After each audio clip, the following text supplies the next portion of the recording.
question.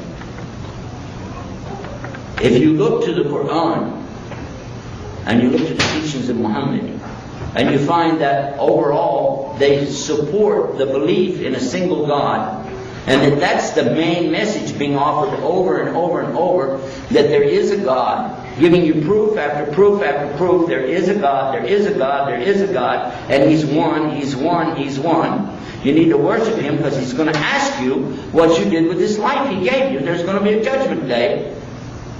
Is that bizarre? Is it? Or doesn't that sound like if there is a God, that's probably something like what He said? Huh? Is that the message? So where does all this other stuff come involved? Well, actually it's from two sides. There's two sides to every coin, right? And there's certainly two sides to a problem.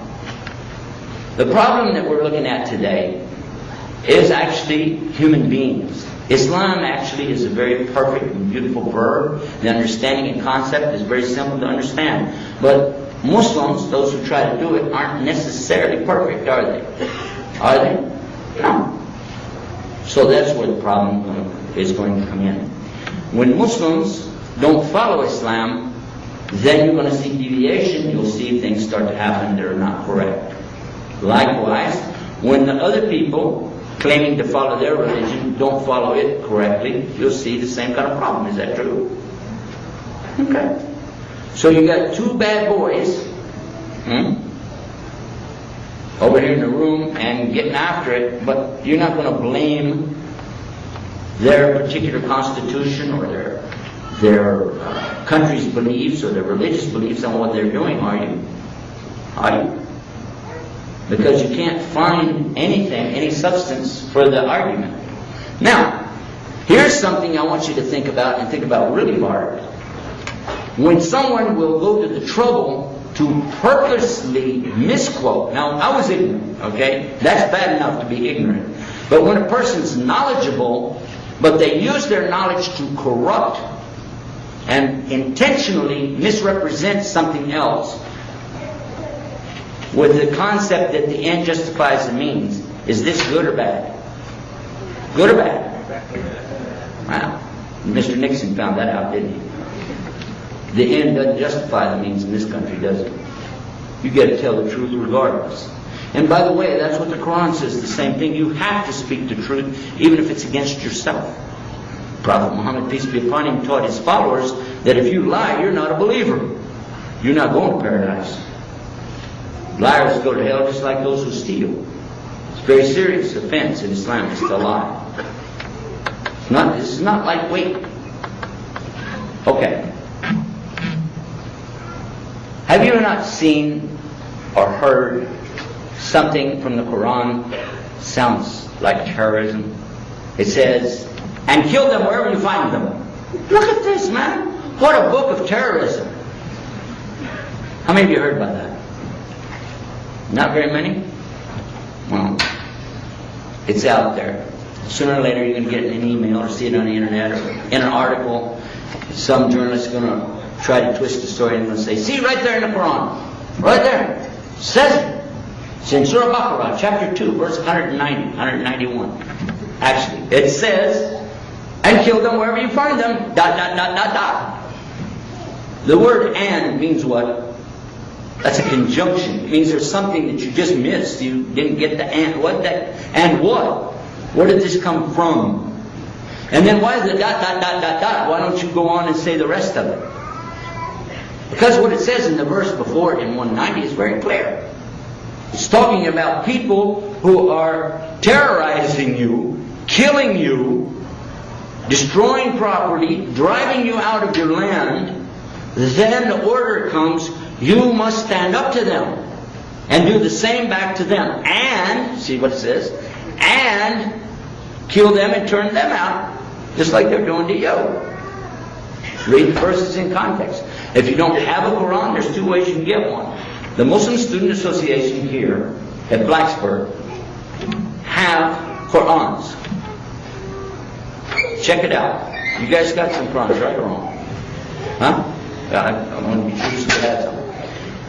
Otherwise, go to our internet website And you can get a free download, put it right on your computer. Anytime you want to refer to it, it's in English, it's in Arabic, and transliteration, so you can try to pronounce the words with English letters. You can see for yourself. You want to know the truth? Find out the truth and see. It says in the Quran about women, about your wives, and beat them. But again, notice the and is coming up here. Did you notice that? And? Beat them and ... Why? Because you don't want to read what's right before that. Because this particular ayah or verse of Quran is very beautiful, because it starts out saying that the men, now again, that translation says, men are better than women. That's how it starts. And beat them is how it ends. Anybody got the Quran with you today? Anybody at all brought one with you? It's so beautiful when you read it. What it says is that the men are over the women in regard to maintenance and protection. Meaning the men have a higher degree of responsibility, meaning the men have to pay all the bills. The men in Islam are responsible for every single bill in the household. That means the rent or payment of the house is on the man 100%. Electricity, gas, water, insurance, whatever there is an expense with that house is the responsibility of who? The man. And protection of the women, the man. Because 1400 years ago there was a little bit of confusion about this amongst folks. They thought that there was something where they could take things away from a woman when they married her. Some thought they could take it all, others just took part of it. Kind of like community property state. But a woman doesn't have to worry about protecting herself from that kind of thing. If she inherits, she keeps it all. If she has wealth, it's all hers. If she makes any money, it's all hers. What percentage does a woman have to contribute to household expenses? Nil. Nada. Zap. Zip. Doodah. Nothing. How about that? How about that? In other words, ladies, you can say it. What's mine is mine, and some of yours is mine too.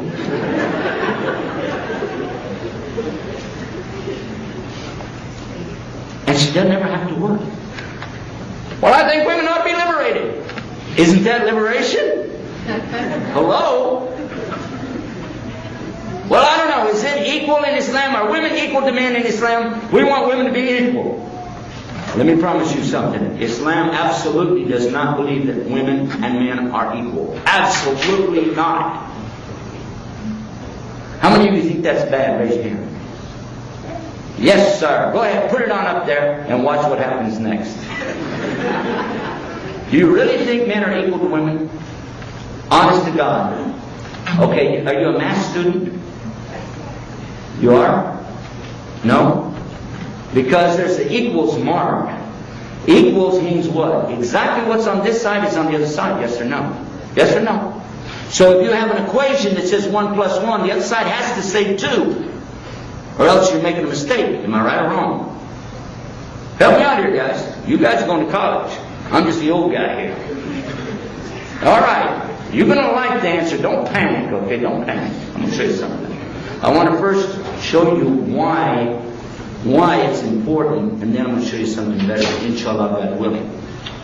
A man and a woman are not equal. Very simply said, one statement, and then tell me how it's equal. Can a man give birth to a baby, yes or no? Okay, end of story. Because, no, I'm serious. Ladies, some of you never gave birth yet, okay? But after you do, you're going to look at that guy, you're going to say, there's no way he understands what this is all about. I remember asking my wife after she gave birth to my daughter, I was asking her, because she went through so much pain, she grabbed my thumb, right, and almost broke it. And I was trying to get out of it. Breathe, breathe, let my hand go, breathe. You know, that Lamaze thing, you remember, right? Anyhow, I asked her, I said, what the heck was going on, man? You almost broke my thumb. She said, I don't remember a thing. I said, well, give me some idea. This pain must be horrible. She said, there's no way a woman can explain to a man what the pain is. I said, no way. She said, look, take your bottom lip, okay? Get a hold of it. Now pull it up over your head. And that won't not even begin to talk about the kind of pain that a woman goes through in childbirth. Islam immediately recognizes this. Immediately. It talks to you in the Quran about the woman who delivers you in this kind of pain and condition, and is given high respect and honor to her. Doesn't the Bible do the same thing? High respect and honor to the woman who's delivering this baby, because it hurts. This is not something easy. And in some cases, women die from it. Is that true or false? Now, men today are playing this game, all right? Like, I want to really get into this and understand how you're going. I'll be with the classes with you, and I'm right there with you, and I'm experiencing this too. Yeah, right. Some women can never, ever get their back in shape again after they give birth. They always have the back pain for the rest of their life. You know that? I don't see this guy having that problem after that. So it's not the same. Now, if you mean by what you said, should they be treated fair? Absolutely. Absolutely. It's so fair. Watch this. A woman has a time of the month, right? Or no? Does a man? A man has his all the time. I'm saying that during this cycle that the lady has, Allah subhanahu wa ta'ala excuses her from the salat. She doesn't have to pray. She does not have to pray. She doesn't have to make it up. In those days, she does not have to stand and bow and go through all of this. Allah knows He created her. He understands. Don't worry about it. She doesn't have to pray. And if it's fasting time, she doesn't fast, but she records those days and makes them up later on in the year. The same thing in the Hajj. There are considerations and concessions for the lady, and takes her needs and wants and desires into consideration. They're not equal, so you don't expect from them that. We just did Hajj recently, this past Hajj time, and I remember while we were there, we were talking about that, and the ladies were saying, I love this because look how Islam is taking care of me. When I have a condition, Islam is right there taking care of my condition. So a man doesn't have that, so what do you want them? How can you say this is equal? It's not equal, but it's fair. It's not equal to say that the man has to go out there and work and make the money to take care of the house and protect the lady. It's not equal, but it's fair. Which one's bigger? Which one's strong? Which one has more ability to protect the other one? And let's don't go into the few sumo wrestlers that we got out here. I'm not talking about that. I'm talking about ordinarily the woman and ordinarily the man. Which of the two is more likely to protect the other one? It makes sense. And which one should support the other one? A woman has a baby. That's not easy. She needs time to recoup. She's got a baby now. How is she going to feed this baby and drive a truck? But what we've done, we've tried to go so far beyond what's rational and tried to use this term equal instead of fair that we forgot what God's plan was for us to start with. Why do you think God made it so ladies could have babies? Who is more compassionate toward a child, a man or a woman? And be honest. And I don't want to hear about Mr. Mom, okay? Who's the most compassionate to that child? Whenever it's in the middle of the night. Anybody have a new baby in their house? Raise your hand. Yeah, I know you do. Congratulations, Abu Omar. Mabruk. But who's the one gets up when that baby cries in the night? Who? You? Do you go in there and feed him? No. You're like this, right? Oh, get up. Am I right? Yeah. How many men would just put their fingers in their ears and sleep till the morning and the kid will be all right? Seriously, who has the compassion for the child? The mother. Who is the one who really will work with that child, teach him how to speak? The mother. Who is the one who's going to set this child's personality in place? The mother. Who's going to come along and corrupt it? The father. I'm just kidding now. Many fathers, I'm one of them, I'm a very compassionate father for a guy. But we have limits. I love my kids so much, I really do. But I got limits. And my wife, she's so patient. My 28-year-old son, by the way, just now getting out of the hospital from double pneumonia. He nearly died. They had to run that tube down, what's it called, that breathing tube.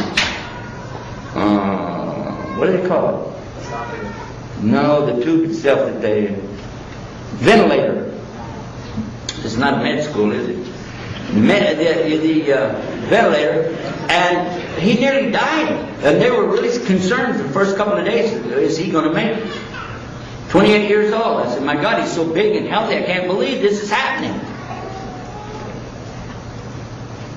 But as soon as he's out, it's back to like, let's be cool again, you know? So fast.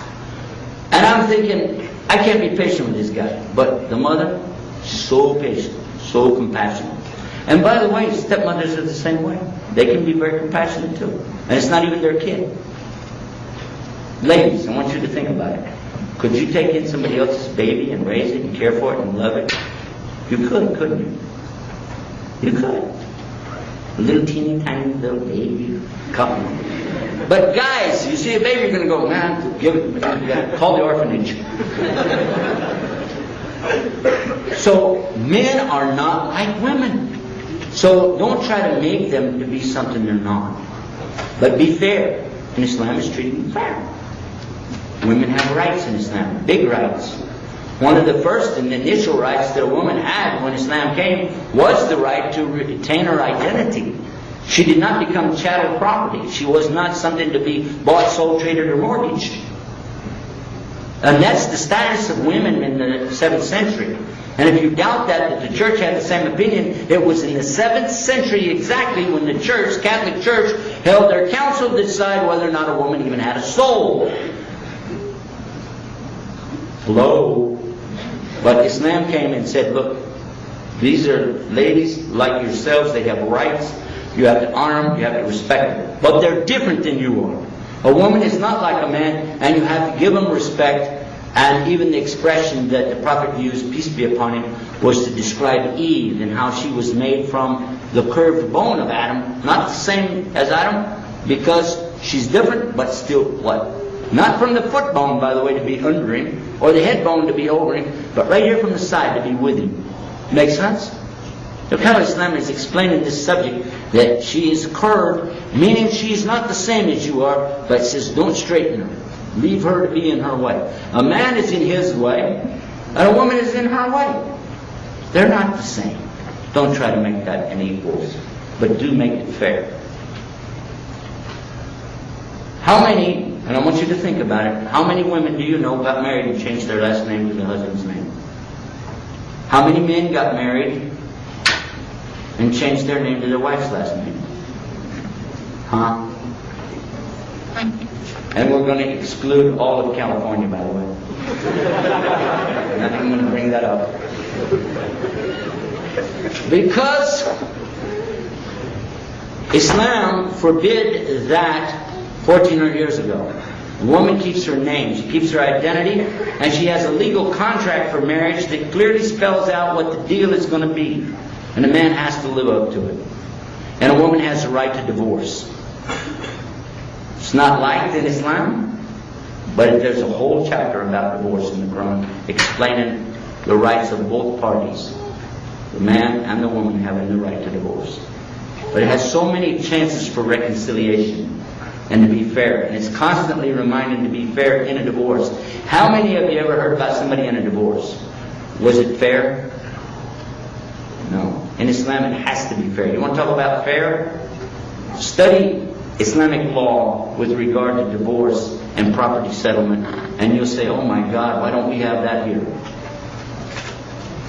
I'm going to wrap it up on that. I wanted to share just one aspect, one facet of the beautiful diamond of Islam, and that's to talk about the role of the women. And by the way, I mentioned to you earlier in the program, Islam is the fastest growing religion. But I didn't tell you who are the people coming into it the most. For every man that entered Islam, anywhere from 4 to 10 women entered Islam. Depending on which country you're in. From 4 to 10 times as many women enter Islam as men. If Islam is so repressive, it's so hard on the women, how come they're the number one going in? 4 to 10 more than the men. Last little piece of it, not advice, but information for you. I saw in an email today, one who came to Islam in Arizona at the age of 52 years old. No, that's not amazing. I'm 60, that's no big deal. But this person was in law enforcement, police officer, and came to know about Islam by sponsoring some Saudi students who lived in their home, and they watched these young police officers from Saudi Arabia, helped them to learn the English language, and learned about this religion called Islam. So much so that this individual decided, I want to be a Muslim. This is the religion I've been looking for all my life. You know what happened? Said after I became Muslim, I had a problem with the dress code. Police dress code. You know why? They wouldn't let her wear the hijab while she was on duty. But after she finished her tour of duty, then she started wearing this hijab.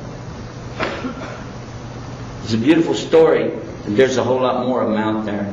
Take time to find out more about the real Islam and about the people who follow it. I think you'll be impressed. I know a lot of you have heard a lot about Islam this week. You've been attending the program. I hope you'll come and see the tent tomorrow. If you get any questions, I hope you'll email them to me. We're out of time right now, and I have an appointment I have to go to immediately. So I'm going to ask you to write this email address down and send these emails to me. Ask Islam, ASKISLAM, at AOL.com. Address your questions there, and try to briefly mention your question in the subject line, and then I'll do my best to give you an answer within a week to 2 weeks, because it does take us a long time. I travel all the time, and I will do my best to give you the answers with the references from Islam. We don't go on our opinions or gut feelings. We have to have an answer from reference, or we have to say, I don't know. And of course I do have to say I don't know a lot, but in any case, I wanted to wrap it up with just a little something from the Quran. And Allah told us in the Quran, أعوذ بالله من الشيطان الرجيم بسم الله الرحمن الرحيم إذ جاء نصر الله والفتح ورأيت الناس يدخلون في دين الله أفواجا فسبح بحمد ربك واستغفره إنه كان توابا. It says, when you see the help of Allah come in the victory,